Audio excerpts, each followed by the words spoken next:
আমাদের পুরাতন ফার্মে বাচ্চা কবে আসবে আর আজকে আমাদের নতুন খামারে গতকালের থেকে কতগুলো ডিম বেশি হইলো এবং কতগুলো ডিম পারলো সব কিছু জানানোর চেষ্টা করবো আজকের ভিডিওতে ইনশাল্লাহ। তো আমাদের এই পুরাতন খামারের আগামীকাল বাচ্চা আসবে, তার জন্য আমরা মূলত টুকিটাকি মানে যা লাগে আমাদের অনেকগুলো কাজ করে ফেলানো হয়েছে, আর যেগুলো কাজ বাকি আছে সেইগুলো কাজ আমরা আগামীকাল সকালবেলা করে ফেলবো। তো এই খামারের বোর্ডিং করে ফেলা হয়েছে, এই বোর্ডারগুলো নিয়ে এসে পড়ানো হয়েছে এবং খাবারের পাত্র এবং পানির পাত্রগুলো সুন্দর করে পরিষ্কার করে জীবাণুমুক্ত করে নিয়ে আসা ফেলা হয়েছে।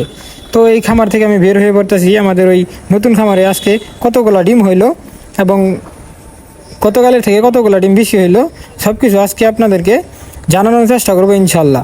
তো আর আমি কথা না বলে খামারে চলে আসা পড়তেছি।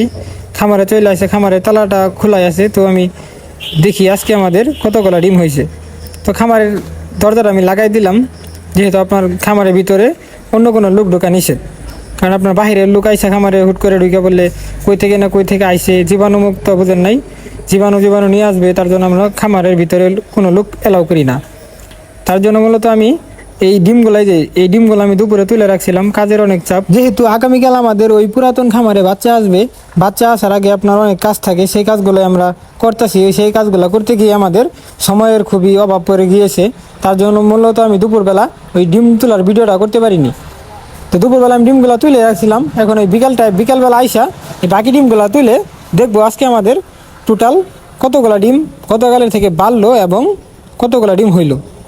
তো যেহেতু আমাদের খামারে আপনার আজকে মুরগিগুলোর বয়স হয়ে গেছে 152 দিন, 152 দিনে আপনার কতগুলা ডিম পাইলাম আমরা এই 900 মুরগি থেকে, 900 লেয়ার মুরগি থেকে, সেটা আজকে আপনাদেরকে জানানোর চেষ্টা করবো ইনশাআল্লাহ।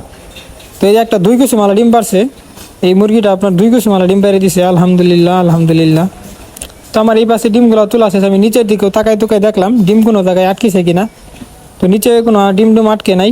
তো আমি এখন এই পাশে ডিমগুলো তুলে ফেলাইছি। এই পাশে ডিম হইলো আপনার 3, 6, 9 পিস, এই পাশে ডিম পাইলাম 9 পিস।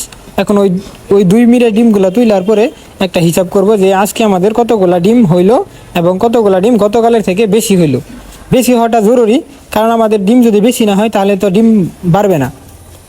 ডিম আপনার ফুল প্রোডাকশন আসতে হবে, ফুল প্রোডাকশন না আসলে তো আপনার এই খামারে আপনার গত 5 মাস ধরে খালি ইনভেস্ট করা হইতেছে, তো এখন পর্যন্ত কোনো প্রফিট আসে নাই। তো আমাদের যে ডিম হয় এই 150-200 ডিম হয়, এই 4-5 দিনে ডিম বেচলেও তো একদিনের খাবারের টাকা হয় না। তো ডিম আপনার ফুল প্রোডাকশন যখন আসবে তখন আপনার একটু লাভ হবে।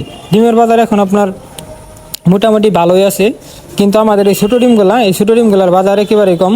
মানে ওই বড় ডিমের থেকে এই ডিমটা আপনার 2 টাকা কমে নেওয়া মানে নিয়ে যায়, এই 2 টাকা কমে এই ডিমগুলা বিক্রি করা যায়। তো আমি এই বাসে ডিমগুলো সব তুলে ফেলাইছি, আর কয়টা ডিম আছে, অল্প কয়টা ডিম আছে, সেই ডিমগুলো তুলে একটা হিসাব করবো এটুকের যে আজকে আমাদের কতগুলো ডিম হইলো। তো সব ডিম তোলা শেষ আমার। তারপরে নিচের দিকে তাকাই দেখতেছি এই মিরা যে ডিম কি আটকেছে কিনা। তো ডিম আটকে নাই, তার জন্য আমি মূলত ওই ডিমগুলাই নিয়ে আইসা দেখবো আজকে আমাদের কতগুলো ডিম হইলো।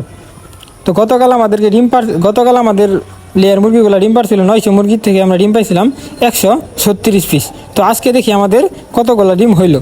তো ডিমগুলো আমি এখন গুনতাছি, ডিম হয়েছে আপনার 6 কেসের মধ্যে 7টা ডিম কম। টোটাল ডিম হয়েছে 173 পিস।